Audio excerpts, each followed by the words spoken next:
যে বড় খবরে আমরা রয়েছি, জয়নগর কাণ্ডে কল্যাণী এমসে ময়নাতদন্তের নির্দেশ দিয়েছে আজ কলকাতা হাইকোর্ট। আগামীকাল কল্যাণী এমসে এসিজেএম এর উপস্থিতিতে এই ময়নাতদন্ত হবে। পক্সো আইনে মামলা রুজুরও নির্দেশ দিয়েছে কলকাতা হাইকোর্ট। কল্যাণী এমসে যদি পরিকাঠামো না থাকে সেক্ষেত্রে কল্যাণী জেএনএম হাসপাতালে হবে ময়নাতদন্ত, কিন্তু কল্যাণী এইমসের চিকিৎসকেরাই জেএনএম হাসপাতালে গিয়ে ময়নাতদন্ত করবেন।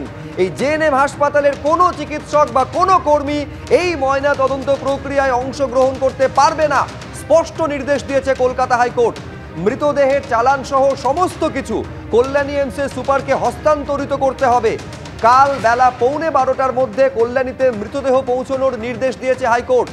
কেন পক্সো ধারা যুক্ত করা হয়নি, জয়নগর কাণ্ডে রাজ্যকে প্রশ্ন করেছে কলকাতা হাইকোর্ট। এই ঘটনায় পক্সো আইনের ধারা যুক্ত করুন।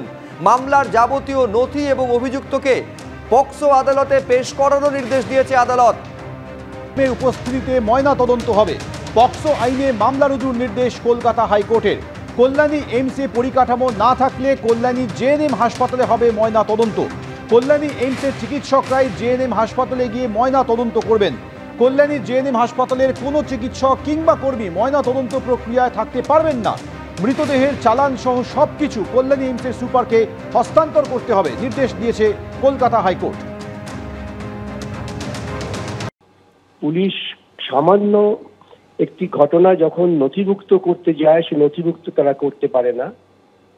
তারা অসহায় বাবা মাকে এ প্রান্ত থেকে ও প্রান্ত ঘুরে বেড়াতে কথা বলে, আর মুখে মুখে তারা অনেক বড় বক্তৃতা করেন। এই সামান্য ঘটনায় পক্সো দেওয়াটা খুব স্বাভাবিক ব্যাপার ছিল, সেটা কেন দিলেন না? আর সবচেয়ে বড় কথা যে জনগণের পয়সা খরচা করে এই সামান্য একটা বিষয় নিয়ে হাইকোর্টে কেন যাবে রাজ্য পুলিশ? অন্য জায়গায় যদি হয় পোস্টমর্টেম, ওদের আপত্তি কি আছে? এত ভয় কেন? ওরা ভয়ে ভীত যে ওরা জানেন যে ওরা অপরাধীকে আড়াল করার চেষ্টা করছেন, সেজন্যই ভীত হয়ে আদালতে দৌড়চ্ছেন। রাজ্য পুলিশ তাদের মর্যাদা মাটিতে নামিয়ে দিয়েছেন এবং এই রাজ্যের মুখ্যমন্ত্রী পশ্চিমবঙ্গকে একেবারে কোথায় নিয়ে যাচ্ছেন তা পশ্চিমবঙ্গের মানুষ কবে বুঝবেন আমি জানি না। পক্সো আইনে যদি যৌন নির্যাতন হয়ে থাকে, কি যৌন ধর্ষণ যাই হয়ে থাক, পক্সো আইন must should have been added.